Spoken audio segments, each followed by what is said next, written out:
தந்தையின் அன்பை விட்டு விட்டு சென்ற ஒரு மகன். அவன் திரும்பி வந்தபோது என்ன நடந்தது தெரியுமா?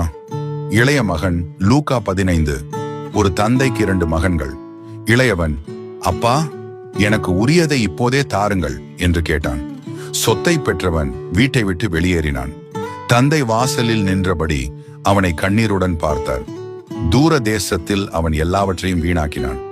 பணம் போனது, சந்தோஷமும் போனது, பசி வந்தது, வறுமை வந்தது, ஒரு நாள் பன்றிகளையே மேய்க்கும் நிலை. அப்பொழுது அவன் நினைத்தான், நான் பாவம் செய்தேன், என் தந்தையிடம் திரும்பிச் செல்வேன். பலவீனமாக இருந்தாலும் நம்பிக்கையுடன் அவன் திரும்பினான். அவனை தூரத்திலேயே பார்த்த தந்தை ஓடினார். கோபம் அல்ல, அன்புடன் ஓடினார்.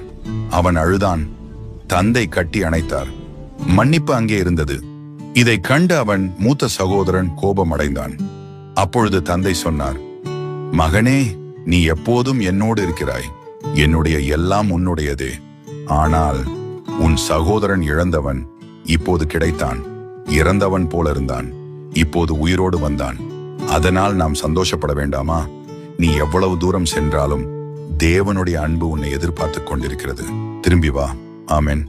இது போன்ற தினம் ஒரு வசனம் பெற HWMTVM சேனலை சப்ஸ்கிரைப் செய்து கொள்ளுங்கள்.